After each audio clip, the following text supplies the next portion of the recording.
பொதுவாக ஹோமங்களில் இரண்டு வகையாக உண்டு. ஒன்று காமிய ஹோமம், மற்றொன்று நைமித்திக ஹோமம். செல்வம், உடல் நலம் போன்ற வளங்களை பெறும் பொருட்டு தனிப்பட்ட முறையில் அவரவர்கள் வசிக்கும் வீட்டிலேயே செய்யும் ஹோமங்கள் காமிய ஹோமம் என்று சொல்வார்கள். அடுத்த வகையாக நைமித்திக ஹோமத்தை உலக நலனுக்காகவும் அமைதிக்காகவும் பொதுவான ஓர் இடத்தில் செய்வார்கள். நாட்டில் சுபீட்சம் நிலவவும் மழை வேண்டியும் கோயில் மாதிரியான பொது இடங்களில் பலர் முன்னிலையில் இத்தகைய ஹோமங்களை செய்வார்கள். இப்படியான ஹோமங்களில் மிகுந்த வல்லமை பெற்றதுதான் ஸ்ரீ மகா சுதர்சன ஹோமம். நம் வீடுகளில் நடக்கும் கிரகப்பிரவேசம், ஆயுஷ்ய ஹோமம் போன்ற எந்த ஒரு விசேஷத்தின் போதும் குடும்ப ஐஸ்வர்யம் கருதி ஸ்ரீ சுதர்சன ஹோமத்தை சேர்த்தே செய்வதுதான் வழக்கம். அற்புதமான இந்த ஹோமத்தில் சுதர்சனரின் மகா மந்திரத்தை சொல்லி நாம் பூஜைகள் செய்வோம். அப்படிப்பட்ட மகா சுதர்சன ஹோமத்தை 1008 முறை சொன்னதற்கு சமமான பலனை தரக்கூடிய ஸ்ரீ சுதர்சன மகா மந்திரத்தை தான் இன்றைய பதிவில் பார்க்க போகிறோம். பதிவுக்குள்ள போறதுக்கு முன்னாடி இதுதான் முதல் முறையா நம்ம சேனலுக்கு வந்திருந்தா சப்ஸ்கிரைப் பட்டனை கிளிக் பண்ணுங்க. தினந்தோறும் உபயோகமான ஆன்மீக பதிவுகளை பெற நோட்டிபிகேஷன்ல இருக்கிற பெல் ஐகானை கிளிக் பண்ணுங்க. இந்த வீடியோவை லைக் பண்ணுங்க. பகவான் ஸ்ரீ மகாவிஷ்ணு எந்த அவதாரம் எடுத்தாலும் அப்போது அவர் தாங்கியுள்ள ஆயுதங்களும் முக்கியமாக இடம்பெறும். அதில் மகாவிஷ்ணுவின் ஒவ்வொரு அவதாரத்திலும் ஸ்ரீ சுதர்சனரும் உடனே வந்தார் என்று நமது புராணங்கள் சொல்கின்றன. வராக அவதாரத்தின் பொழுது ஹிரண்யாட்சன் என்னும் அசுரனை அழைக்க வராகத்தின் மூக்கு பகுதியில் ஸ்ரீ சுதர்சனர் இருந்தார். பக்த பிரகல்லாதனை காப்பாற்ற நரசிம்ம அவதாரம் எடுத்த ஹிரண்யகசுபுவை அழிக்கும் பொழுது நரசிம்மரின் கை நகங்களாக இருந்தார் ஸ்ரீ சுதர்சனர். மகாவிஷ்ணு ராமர் அவதாரம் எடுத்த பொழுது அவரது வில்லில் ஸ்ரீ சுதர்சனர் இருந்தார். பரதனாக வந்தவர் கூட ஸ்ரீ சுதர்சனர் என்று நமது வேதங்கள் சொல்கின்றன. பலராமர் அவதாரத்தின் பொழுது அவர் ஏற்கலப்பையின் சக்தியாக ஸ்ரீ சுதர்சனர் எழுந்தருளி இருந்தார்.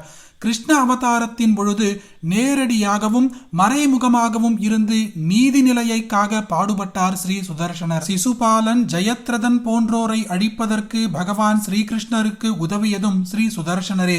கஜேந்திர மோட்சம் கதையிலும் ஒரு பக்த யானைக்கு உதவ வந்ததும் சுதர்சனர்தான்.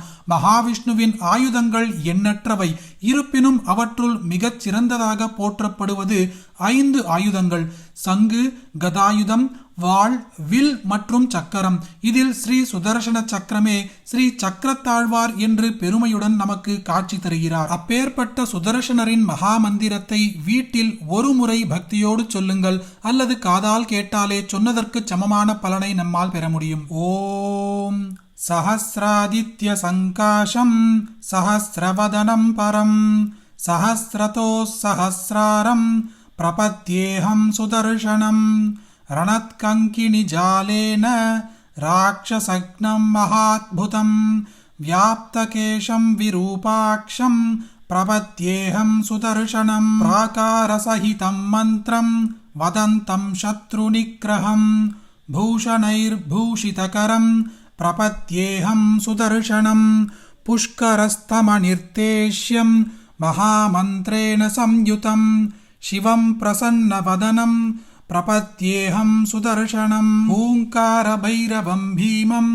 பிரபன்னார்த்திஹரம் பிரியம் சர்வபாப பிரசமனம் பிரபத்யேஹம் சுதர்சனம் அனந்தஹார கேயூர முகுடாதி விபூஷிதம் சர்வபாப பிரசமனம் பிரபத்யேஹம் சுதர்சனம் ஏதைஷ் ஷட்பிஸ்துதோ தேவோ பகவான் ஸ்ரீ சுதர்சனஹ ரக்ஷாம் கரோதி சர்வத்ர கரோதி விஜயம் சதா. 1000 கைகளுடன் சிவந்த கண்கள் கொண்டவரும் 1000 சூரிய ஜுவாலையை அழகான மணிகள் போல அணிந்தவரும் பஞ்சபூதங்களின் மனோரூபத்தை பெற்றவரும் பகவானை மனதளவில் நினைத்த மாத்திரத்திலேயே வரக்கூடியவரும் சூரிய சந்திரன் அக்னி போன்று நமக்கு சக்தி கொடுப்பவரும் பக்தர்களுக்கு எப்பொழுதும் சௌக்கியத்தை தருபவரான ஸ்ரீ சுதர்சனரை வணங்குகிறேன்.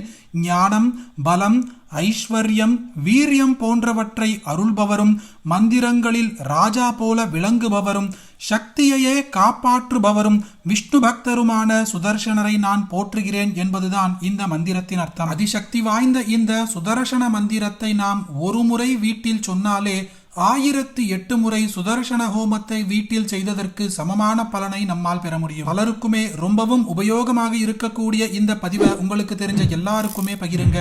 இந்த வீடியோவை லைக் பண்ணுங்க. நாளைக்கு மற்றொரு பதிவில் சந்திப்போம். ஹரி ஓம் மகா பெரியவா போற்றி.